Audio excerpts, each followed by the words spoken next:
He revolutionized crime fighting in the United States and became one of the most controversial figures in national history. I'm speaking, of course, about Batman. Wait, that's not it? The heck with it.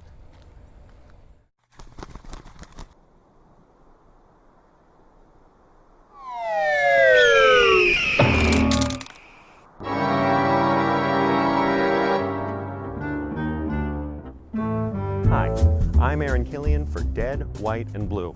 Welcome back. This is the YouTube series that takes a closer look at the final resting place and final chapter of famous dead Americans.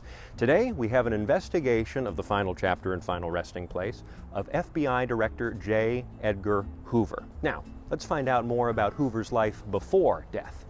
John Edgar Hoover was the first director of the Federal Bureau of Investigation, the FBI, where he served for 37 years until his death. Under his leadership, the FBI became bigger and more effective than ever imagined, a modern crime-fighting agency that revolutionized law enforcement through the use of centralized fingerprint databases, forensic laboratories, and other technologies. In his position as director, Hoover also wielded enormous influence and power, which he thoroughly abused. Hoover would illegally harass and intimidate personal and political enemies until his death in the 1970s. Today, evaluations of Hoover's career are often considered secondary to the ongoing speculation which surrounds his sexuality, specifically in relation to his right-hand man and best friend, Assistant Director at the FBI, Clyde Tolson. All right, time to get 6 feet deep on J. Edgar Hoover. Hoover died at the age of 77 at his home overlooking Rock Creek Park in northwest Washington, D.C. Hoover's housekeeper found him dead at 9 a.m. on the morning of May 2nd, 1972. His body was found slumped beside his bed. Cause of death was confirmed as hypertensive cardiovascular disease,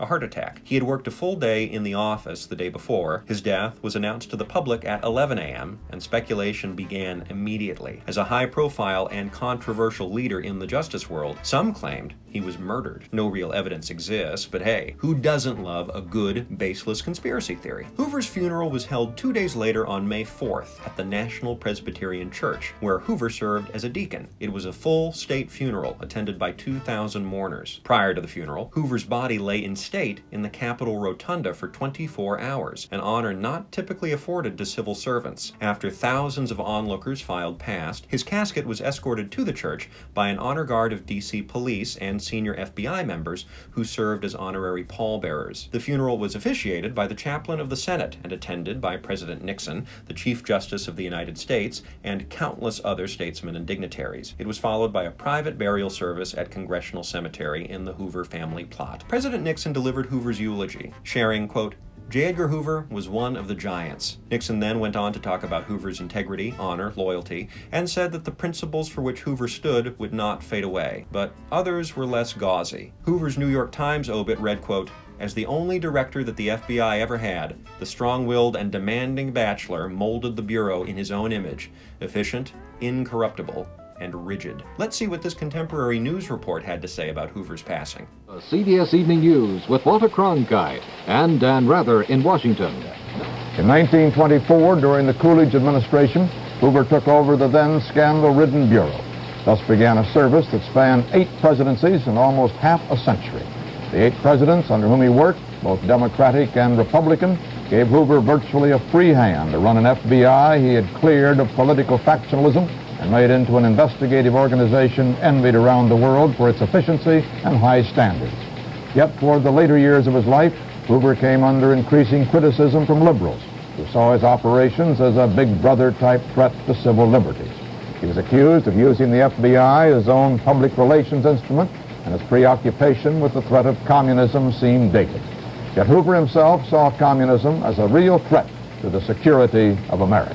Today, Hoover is remembered as a man of his era, a law enforcement visionary who was both deeply flawed and abusive of power. The day after his death, the Senate moved to name the still under construction FBI headquarters after him. The effort was successful, and the finished building bears his name today. The building's also super ugly. Various institutions still give out awards and honors in Hoover's name, although in recent years Hoover has become a more controversial figure, associated with sexism, racism, and other icky isms. A few stalwarts hold out, however. The J. Edgar Hoover Foundation and Society aims to keep Hoover's legacy of law enforcement alive through scholarships and foundation activities which promote and protect, quote, Hoover values. Whatever your personal feelings about the man, we can all agree he was one of the larger-than-life personalities that dominated his age and shaped our modern justice system. A lifelong bachelor, Hoover's estate of $550,000 was transferred to his primary heir, that friend we mentioned earlier, Clyde Tolson, who, interestingly enough, received the American flag folded atop Hoover's casket. A collection of Hoover memorabilia is maintained by the J. Edgar Hoover Foundation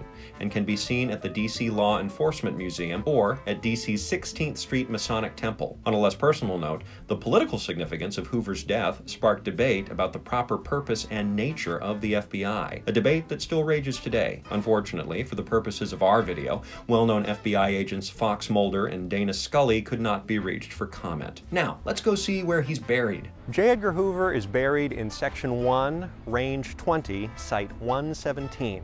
Let's go find him.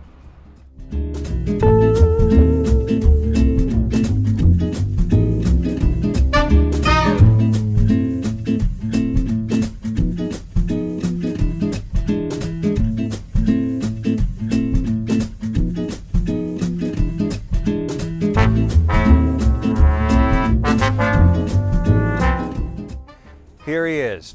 Let's have a discussion of grave importance, shall we?